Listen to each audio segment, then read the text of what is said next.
아멘. 이미 로마서 1장 2장에서 살펴본 대로 모든 이들은 하나님의 구원의 사랑에 대해서 핑계하지 못합니다. 세상 자연 만물 창조 질서를 보아도 하나님의 창조 진리를 거절할 수 없을 뿐만 아니라 사람 내면에는 그 하나님을 숨길 수 없는 영원성, 하나님을 찾고 하나님을 의지할 수밖에 없는 그런 분명한 하나님과의 관계의 종교성이 있습니다. 물론 그 창조 질서를 통해 신적 존재에 대한 깨달음이 있다 해도, 심지어 우리 내면에 있는 그런 하나님을 찾으려는 마음이 있다 해도 그것으로는 구원을 받을 수가 없습니다. 그것으로는 구원을 받을 수 없고 오직 예수 그리스도를 통해 구원을 받을 수 있는데, 그러나 그 사람은 죄에 대해서도 무관심하고 무지하고 무감각하더라는 것입니다. 창조 질서를 보면서도 하나님을 느낄 줄 모르며 내면에 있는 그런 하나님을 느끼고자 하는 그 마음이 있다 해도 하나님을 찾으려 하지 않는다는 것입니다. 그래서 성경이 그것을 고발하고 있는 것이죠. 모든 죄인들은 무지하고 무관심하고 무감각하다. 그래서 하나님은 그런 무지와 무관심과 무감각을 고발하기 위해 이스라엘 백성들을 통해 율법이라는 것을 통해 그 모든 핑계, 즉 입을 막아버린다라고 성경이 말씀하고 있습니다. 입을 막아버린다, 할 말이 없게 만든다, 핑계 댈 수 없다. 그래서 이 율법의 목적은요, 모든 입을 막고 온 세상으로 하나님의 심판 아래에 있게 하는 것입니다. 모든 사람은 죄인이다, 의인은 없나니 하나도 없다. 즉 죄를 규명하고 죄에 대한 심판을 명시함으로써 죄인들로 하여금 죄 아래 갇혀 있음을 고발하는 것입니다. 죄로 말미암아 일어난 현상, 죄 아래 갇혀 있다는 것을 죄 아래 갇혀 있는 줄도 모르고 살아가고 있었다는 거예요. 그래서 죄 아래 갇혀 있다는 것을 하나님 율법을 통해 지금 고발하시는 겁니다. 너희들은 죄인이며 죄를 피할 수 없고 죄 아래 갇혀 있다. 죄의 지배, 죄와 사망의 법의 지배를 벗어날 수가 없다. 율법이 요구하는 바는 모든 율법을 다 지켜야 한다는 것입니다. 다시 한번 여러분 강조하자면요, 죄를 죄인 줄도 모르고 당하던 죄인들이 율법을 통해 죄를 깨달았습니다. 그리고 그 율법을 통해 깨달은 죄를 이길 수가 있다 없다? 있다 없다? 다시 한번요, 죄를 죄인 줄도 몰랐던 죄인들이 율법을 통해 죄를 깨달았어요. 근데 그 죄인들이 율법을 통해 죄를 깨달았는데 깨달은 죄를 이길 수가 없다는 겁니다. 그래서 율법은 지켜질 수 있는, 우리 능력으로 지켜질 수 있는 게 아니라는 거예요. 죄 아래 갇힌 죄인들은 율법의 요구를 충족시킬 수 없습니다. 율법은 죄와 죄인들의 형편을 고발함으로써 하나님의 심판 아래 처한 죄인들의 상태를 드러내는 것입니다. 죄인들의 상태가 어떤지를 고발하는 것입니다. 그래서 오늘부터 한 3일, 어쩌면 4일 정도 이 율법에 대한 말씀들을 좀 살펴보게 될 텐데요, 낱낱이 파헤치게 되겠지만은, 그러나 이 좀 신학적으로 까다로운 부분을 제가 설명하기 때문에 여러분 귀를 기울여서 잘 들으시길 축복합니다. 귀를 기울여서 잘 들으시길 축복합니다. 내용이 쉽지 않아요. 내용이 조금 까다로울 수 있지만 여러분의 지적 수준은 충분히 깨닫게 하실 뿐만 아니라 성령께서 도우실 줄 믿습니다. 성령께서 도우실 줄 믿습니다. 그래서 오늘 율법에 대한 명확한 우리 하나님 말씀에 대한 깨달음이 율법을 우리의 삶 가운데서 성령을 통해 완성시켜 주시는 그 하나님 은혜를 누리게 될 줄 믿습니다. 그래서 구약의 율법은요, 그 내용 면에서 총 3가지로 구분이 됩니다. 몇 가지요? 몇 가지요? 율법의 내용은, 구약의 율법의 내용은 총 3가지로 그 내용이 구성되어져 있습니다. 첫 번째는 이 의식법이라고 합니다. 의식법. 의식법이란 말은 뭐냐면 오실 메시아를 예표하는 모형에 해당되는 법으로서 예수 그리스도께서 오심으로 더 좋은 법으로 완성되어진 것이 이 의식법입니다. 그래서 그 의식법에는 제사법, 성막법, 절기법 등 그런 의식으로 지켜져야 되는 법들, 즉 제사법이라고 이렇게 칭해도 되는데요, 예수 그리스도를 통해 완성되어지는 법, 이 의식법이라는 게 있고요. 두 번째는 시민법이라는 게 있습니다. 이 시민법이라는 게 뭐냐면 이스라엘에게 준 여러 가지 재판에 관한 율법으로 하나님의 공의와 정의를 실현하기 위한 법이나 생명의 성령의 법으로 완성되어진 것입니다. 제가 이 의식법과 시민법을 완성이라는 표현을 쓴 게 뭐냐면 의식법과 시민법은 더 이상 우리에게 요구되지 않는다는 겁니다. 예수 그리스도를 통해 이미 완성되어졌고 생명의 성령의 법으로 완성되어졌기 때문에 오늘 우리에게는 더 이상 그 법이 요구되지 않습니다. 그래서 재판법이라든지 국가의 기관들에 대한 법들, 이런 것들이 이 시민법에 속하는 것입니다. 세 번째 중요한 게 있습니다. 도덕법이 이 율법 안에 있는데 시간과 공간을 초월하여 모든 시대 모든 사람이 지켜야 하는 법으로 이 법은 영원토록 구속력이 있습니다. 이 도덕법이라는 것은 말 그대로 그래서 가장 대표적인 게 십계명이죠. 이것이 오늘 우리에게 확대 적용되어지는 것이지 폐하여지진 않았습니다. 이 의식법과 시민법은 예수 그리스도를 통해 완성되어졌기 때문에 더 이상 그것은 우리에게 유효하지 않습니다. 이스라엘 백성 당시에 즉 예수 그리스도 오시기 이전에 하나님이 그들을 다스리시기 위해 그들에게 하나님과의 관계 해결을 위한 의식 즉 제사법, 절기법들을 통해 관계 회복의 은혜를 누렸고 또한 예수 그리스도 오시기 이전에 이스라엘 백성들을 다스리시기 위한 신정체제 즉 하나님이 다스리시는 신정체제로서의 그 법, 그 시민법들은 더 이상 우리에게 유효하지 않습니다. 시대나 상황이 다르게 바뀌어서 다르게 적용되는 것이고 그것을 생명의 성령의 법이 우리를 지배한다, 그렇게 성경은 말하고 있어요. 그래서 그 정성국 교수의 개혁주의 신앙 율법이라는 책에 보면 세 가지 법은 서로 다른 법이 아니라 서로 밀접한 관련을 맺는다. 예를 들어 도덕법이라고 불리는 10계명 중에서 제4계명은 안식일을 거룩히 지키라이다. 이 계명은 도덕법에 속하지만 동시에 의식법에 속하기도 한다.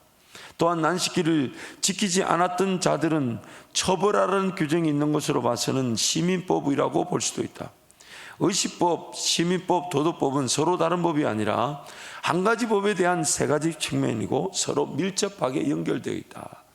좀 쉽게 설명을 하자면요, 어떤 건 의식법이지만 예수 그리스도에 이루어진 것은 더 이상 우리에게 요구되지 않습니다. 구약의 제사제도, 그런 희생 제물을 대제사장을 통해 성전에서 드리는 그런 희생 제사 제도는 더 이상 우리에게 유효하지 않습니다. 예수 그리스도를 통해 완성되었기 때문이죠. 그러나 안식일을 지키라, 이건 더 이상 우리에게 유효하기도 하면서 또한 시민법과 의식법 수준에서 우리에게 요구되지 않습니다. 즉 이제는 안식일을 지키지 않았다 해서 그런 처벌을 당하지 않습니다. 왜냐하면 예수님 때문이죠. 그러나 그것이 도덕법 즉 율법의 본래의 목적과 의 정신에 따라서 우리에게 지금 주일 성수라는 개념이 남아져 있습니다. 그러나 그 주일 성수라는 개념은 지키지 않는다 해서 예전처럼 의식법과 시민법의 수준에서 처벌을 당하지 않습니다. 그러나 그 주일 성수라는 개념은 이제 자율적 결정에 따라 하나님과의 사랑의 관계에서 지켜지는 도덕법 즉 율법의 정신이 우리에게 지켜지고 있는 것입니다. 그래서 이걸 이 정성욱 교수는 이렇게 비유를 했어요. 껍데기 흰자, 노른자를 가진 달걀에 비유하자면 세 가지 법 중에서 가장 바깥쪽에 위치한 것이 의식법과 시민법이다. 그보다 안쪽에 즉 흰자에 해당하는 것이 도덕법이다. 그리고 도덕법의 중앙에 위치한 것 즉 노른자의 위치에 있는 것이 하나님의 성품을 뜻하는 사랑과 공의이다. 그래서 시민법과 의식법은 도덕법을 해석해서 적용한 것이라고 할 수 있다. 도덕법이 교과서라면 시민법과 의식법은 일종의 참고서이다. 예수 그리스도를 통해 하나님의 사랑과 공의가 우리 가운데 이루어졌습니다. 그래서 구약 이스라엘 백성들에게는 예수 그리스도를 통한 사랑과 공의가 오기 전이기 때문에 예수 그리스도를 통해 이루어질 도덕법, 그것이 그들에게는 의시법과 시민법으로 적용이 되어진 것입니다. 그래서 도덕법은 교과서라고 한다면 의시법과 시민법은 교과서가 주어지기 이전에 하나의 도움을 받는 초등교사, 몽학선생, 어떤 참고서라고 볼 수 있는 것이죠. 그리고 이제 우리의 삶에는 그 도덕법, 즉 시대와 공간을 초월해서 하나님의 사랑과 공의가 적용되어지는, 하나님의 사랑과 공의가 적용되어지는 그 도덕법, 즉 성령을 통하여 그 율법이 완성되는 법이 우리 가운데 이루어지고 있는 것입니다. 여러분, 눈을 보면서 저도 답답함을 많이 느낍니다. 근데 이게 율법이 올바르게 해석되어져야 돼요. 왜냐하면 자칫 잘못하면 율법이 구약의 것인 양 치부되어져서 오늘 우리의 삶 가운데 그 율법이 완성되어지기를 원하시는 하나님의 뜻이 외면당할 수가 있습니다. 다시 한번 이렇게 한번 표현하면 어떨까요? 여러분, 우리 신앙생활에도 종종 처음 예수 믿는 분들에게 그렇게 권면하죠. 아직 그들은 어린아이가 왔고 막 태어났기 때문에, 그래서 이 모든 것이 설명이 안 되니까 이렇게 얘기합니다. 주의를 지키는 것이 하나님의 뜻입니다.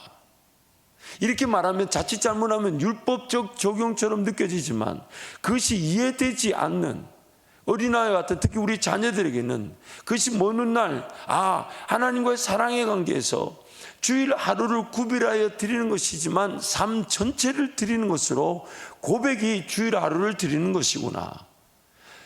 사랑과 공의의 측면에서 하나님을 섬기는 자들에게 어떤 일정한 통제를 통한 자유가 되는 것입니다. 저도 말하면서도 굉장히 어려운데 한번 쉽게 예를 한번 들어볼게요. 자율적 선택, 즉 이제는 안식일을 지키지 않아도 심판을 당하지 않아요. 누구 때문이죠? 예수님. 그래서 이제는 자유를 맡겨놓았는데 일주일에 한 번도 예배를 드리지 않는다면 과연 하나님과의 사랑의 관계가 올바른 것일까요? 아니면 방종에 처한 걸까요? 방종에 처한 거죠. 우리가 아는 대로 우리란 존재는 어느 정도 통제되지 않으면 그 사랑이 사랑답게 지켜지지 않습니다. 사랑하고 싶을 때 사랑한다면 과연 그 시간과 물질은 하나님의 복과 다스리심을 제대로 받아 자유와 자율과 행복을 맛볼 수 있을까요? 그래서 나를 쳐서 복종시키는데 그게 어느 순간 과도기를 통해 11조다, 주일 성수다 이런 개념을 지나가지만 어느 정도 하나님과의 사랑의 행위가 뜨거워지고 관계가 새롭게 되면 그 11조 개념, 주일 성수 개념으로 시간과 물질을 하나님 앞에 드리는 수준에 머물지 않습니다. 더 드리고 싶고 더 구별하고 싶고 더 주님 은혜를 구하고 싶고, 그래서 매일매일 주님께 달려나와 은혜를 구하게 되죠. 모든 물질이 하나님의 것임을 알고 구별해 드리게 되지만 그 자율적 사랑의 선택, 마음과 정성과 뜻과 힘과 목숨을 다해 사랑하게 될 율법의 정신, 도덕법적 개념에서 하나님의 사랑과 공의가 실현되는 내 삶 가운데서 시간과 물질이 정말 하나님이 주인 되신다는 그것이 실현되는 것까지 이르기 전에는 어떤 일정한 통제 수준에서의 이렇게 하면 하나님이 기뻐하십니다, 이렇게 하는 것이 좋습니다라고 초등교사처럼 이끌어 줄 때도 있죠. 율법의 정신과 목적은 여전히 우리에게 유효하고 있는 것입니다. 아무도 아멘을 안 해도 말씀은 그러합니다. 여러분, 그래서 여러분 이 도덕법이라는 것을 하나님의 사랑과 공의의 실현으로 봐서요, 달걀 구조로 봤을 때 껍데기는 의식법과 시민법, 즉 그 시대와 상황에 따라 적용된 것이지만 안으로 들어가면 들어갈수록, 마치 노른자 안으로 들어가면 들어갈수록 율법의 정신과 목적, 즉 하나님이 삶의 주인이 되시는 것과 우리의 예배를 받으시 합당한 하나님 되심이 강조되고 있는 것입니다. 그래서 안으로 들어가면 들어갈수록 절대적이고 보편적이고요, 밖으로 나오면 나올수록 시대적이고 사변적, 즉 시대와 상황에 따라 적용점이 다른 것입니다.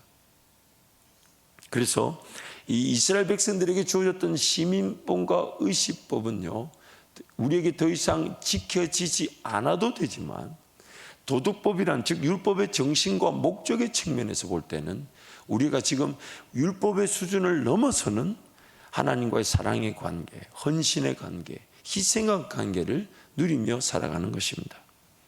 세 번째, 예수 그리스도께서 율법의 요구를 충족시키셨고 또한 완성하셨습니다. 완성하셨습니다. 마태복음 5장 17절 18절을 함께 선포하겠습니다. 내가 율법이나 선지자를 폐하러 온 줄로 생각하지 말라. 폐하러 온 것이 아니요 완전하게 하려 함이라.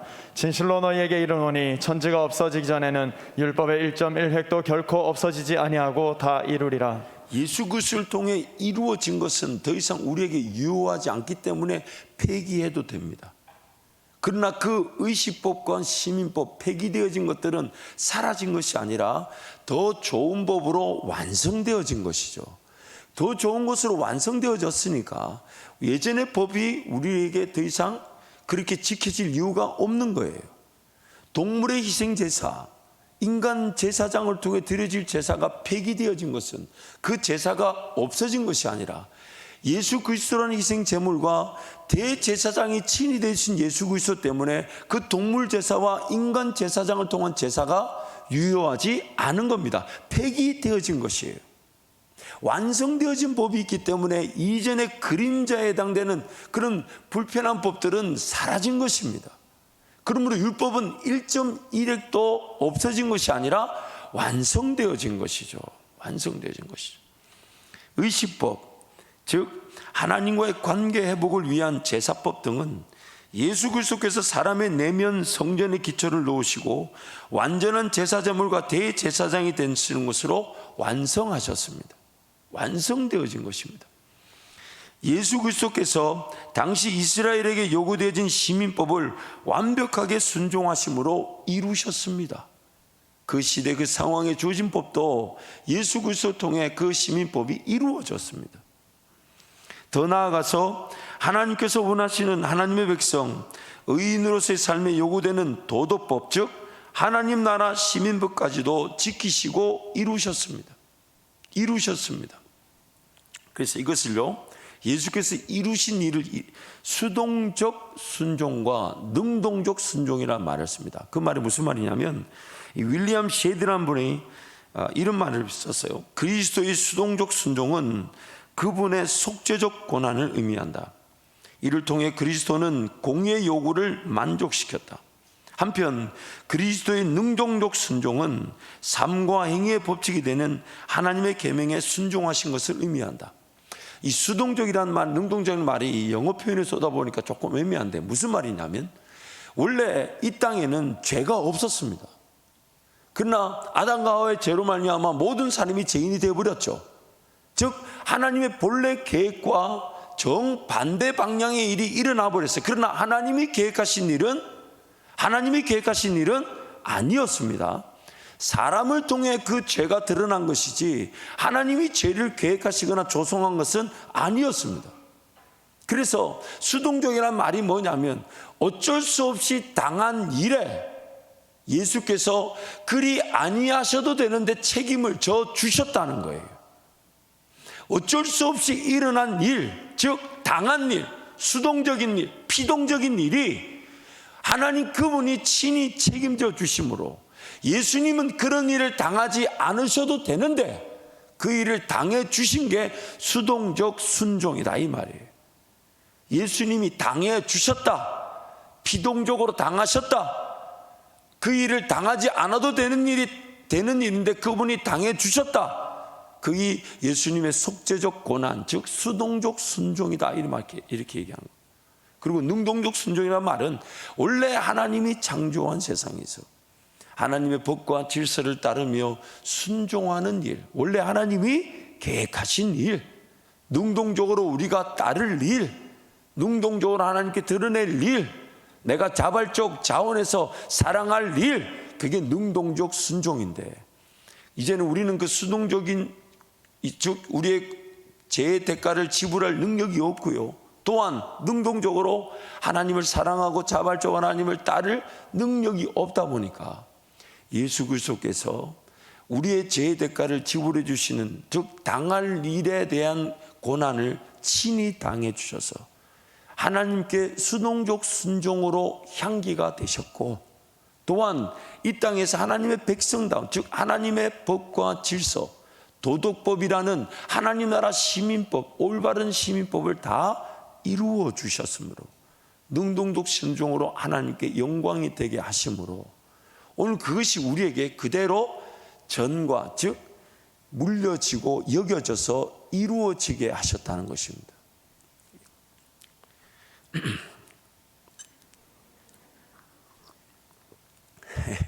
천천히 여러분 이미 이해하셨으리라 믿고 그래서 세 번째 진도로 한번 나가보겠습니다. 우리에게 전가되었다라는 말을 그래서 쓰는 거죠. 좀 이따 전가되는 얘기를 쓰는데, 우리에게는요 죄를 깨달을 능력도 없었습니다. 그러니까 당연히 하나님의 법을 지키고 따를 능력도 없어요. 그리고 앞으로도 그 능력이 있을까요, 없을까요? 없어요. 그래서 하나님은 능력 없는 우리를 위해 이루신 은혜가 뭐냐면, 우리에게 요구되어지는 죄의 대가에 대한 지불과 동시에 하나님의 백성으로 살아가야 될 순종까지도 우리에게 요구하지 않으시고 예수 그리스도에게 요구하셔서 예수 그리스도가 다 이루게 하셨습니다. 그래서 오늘 우리에게 나타난 은혜는 요구되어진 건 하나도 없고요, 예수 그리스도를 통해 이루어진 일을 우리가 그냥 맛보는 것인데, 이 그냥 맛보는 일을 못하더라는 거예요. 뭐 때문에? 죄 때문에. 이미 다 이루어져 있는 거. 그래서 예수님이 내가 다 이루었다, 그 말은 우리에게 뭔가 요구되는 게 하나도 없어요. 왜 이런 말을 하냐면, 뭔가 우리가 행위적으로 하나님께 드리면 하나님 나에게 주시겠지, 이런 말을 자랑하지 못하게 한다는 거예요. 우리는 이미 뭔가 이룰 수 있는 자격을 가진 자들이 아닙니다. 평생 우리의 삶이 끝나는 그날까지, 우리는 하나님 앞에 서는 그날까지 아무것도 이룰 수가 없어요. 아무것도 요구를 충족시킬 필요가 없어요. 왜냐하면 예수님이 다 충족시키셨어요. 그래서 이제는 우리가 입을 벌려 하면서 예수님이 이루신 일을 그냥 받아 먹기만 하면 되는데, 그래서 그는 나로 더불어 먹고 그는 예수님은 우리와 함께 더불어 먹지, 우리는 예수님과 함께 더불어 먹는 자들. 그래서 이게요, 갈라디아 2장에서 2절에서 그렇게, 2장 20절에 그렇게 얘기하는 거예요. 이제 내가 사는 것이 아니라 누가 산다고요? 예수께서 사는 거예요. 왜냐하면 예수가 이미 다 이뤄놓으신 일이 내 삶 가운데 어떻게 드러나는가. 그리고 드러난 일은 한계가 없다고 합니다. 오히려 우리의 인생 때문에 한계 안에 갇힌 것처럼 보이지, 하나님을 맛보아 아는 그 능력과 권세는 한계가 없어요. 내 육체의 연약함과 유한한 존재로서 그 하나님의 한계 없는 걸 다 맛보지 못할 뿐이지. 그래서 그것을 믿음의 세계라 그러고, 오직 의인은 믿음으로 말미암아 산다고 얘기하는 거예요. 그 더 놀라운 일들이 있고요, 더 놀라운 역사가 있고요, 한계가 없으신 믿음의 역사가 우리 삶 가운데 지금 약속되어져 있는데, 우리는 그걸 못 보고 자꾸만 땅만 보고요, 자꾸 그래봐야 500원밖에 못 주어요. 500원 주는 것도 굉장히 기쁜 일이지만, 하늘을 보면 그 물질의 한계를 넘으신 하나님을 볼 수 있는데, 그걸 자꾸 보려고 하지 않아요. 우리에게 뭔가 요구되어진 게 없고, 예수가 다 이뤄놓으셔서, 예수가 다 이뤄놓으신 게 뭔지를 알아가고 그것을 배우고 그것을 믿고 그것을 누리는 게 오늘 우리의 삶인데, 그걸 전가라고 말하는 거예요. 전가. 진도를 더 나가서는 안 될 것 같고, 이것도 나머지는 내일 하겠습니다. 그래서 여러분, 오늘 우리 삶의 목적이 뭐가 돼야 되냐? 목적이 뭐가 되냐? 뭔가 삶 가운데서 내가 뭔가 이루려고 하는 욕심도, 한번 예를 들어 볼게요. 성령 하나님을 의지하지 않는 이유가 뭘까요? 성령 하나님을 신뢰하지 않는 이유가 뭘까요? 내 힘으로 뭔가 사라질 수 있다고 나도 모르게 착각하고 있는 거예요. 기도가 안 되는 이유가 뭘까요? 하나님의 뜻이 궁금하지 않습니다. 이거 하나만 봐도 우리는 뭔가 이룰 수 있는 존재들이 아니에요. 내 죄의 문제든 혹은 하나님이 원래 계획하셨던 말씀을 듣고 그 말씀을 따라가며 그 말씀을 이루어줄 능력이 없는 존재들이에요. 그래서 하나님 우리에게 어떻게 하시냐, 이제 성령으로 그 일을 이루신다 하실 때에 그 이루신다는 초점이 뭐냐면 우리에게 능력이 주어져서 그 일이 이루어지는 게 아니라 예수님이 이미 이루어 놓으신 일을 내가 믿고 받아 맛보고 즐거워하는 것, 이게 예배고 이게 기도고 이게 삶입니다. 이게 삶입니다. 예수님을 맛보아 아는 것, 그분을 그래서 따라간다 그러잖아요. 무슨 말입니까? 내가 하는 게 아니라 그분이 길이 되시면 나는 걸어가기만 하면 되는 거예요. 요구되어지는 게 없습니다. 이것을 성경은 예수와 함께 죽고 예수와 함께 부활하는 연합이라 그럽니다. 마치 신랑과 신부처럼. 부부지간에 당신이 했네, 내 거네, 내가 했네 이런 말 하지 않아요. 신랑이 한 게 신부가 한 게고 신부가 한 게 신랑이 한 거예요. 그게 인정이 되지 않으니까 부부가 깨지는 거예요. 네 거 내 거, 그리고 뭐 다른 주머니 차고 비상금 어디 숨기는지 모르다가 나중에 부인이 발견하면 그것도 알려주지도 않고 지가 쓰고, 이런 어리석은 일이 어디 있냐 말이에요. 아니, 제 말이 틀렸습니까? 여러분, 그 부부관계를 얘기하잖아요. 연합. 속이는 게 없고 서로 감출 게 없고 최선을 다해 하나가 되어가는 관계, 그게 하나님과 우리의 관계라 하는데, 그래서 지금 하나님 우리에게 전가, 즉 예수께서 이뤄놓으신 일을 우리에게 적용시키시는 거죠. 그래서 로마서 말씀에는 우리는 죄에 대하여 죽은 자로, 의에 대하여는, 하나님께 대하여는 살아있는 자로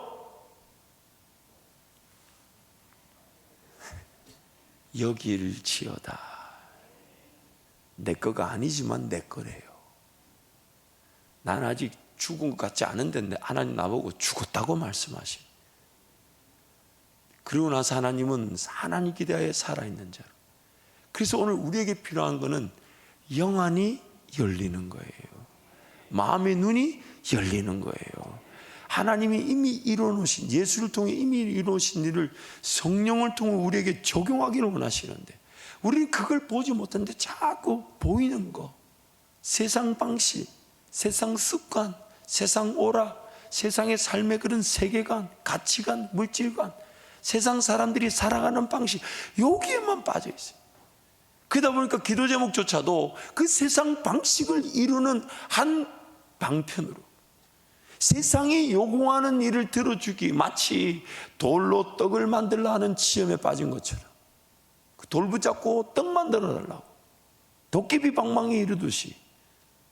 그러다 보니까 기도가 어느 순간 인내해야 되고 어느 순간 기도해야 되고 나중에 그 일이 이루어지지 않아도 하나님 한 분이면 충분해, 이때까지 가야 되는, 여기까지 가야 기어의 그 욕심과 정욕이 정리되는 그런 안타까운 상황에 우리가 처해 있다는 것입니다. 사랑하는 성도 여러분, 오늘 우리의 삶의 최고의 가치는 예수님이 이루어놓으신 일을 내가 어떻게 마음의 눈을 열어 보게 되며 그것을 어떻게 사모하며 그것을 어떻게 내가 맛보는가. 내가 이룰 수 있는 일이 단 하나도 없기 때문에.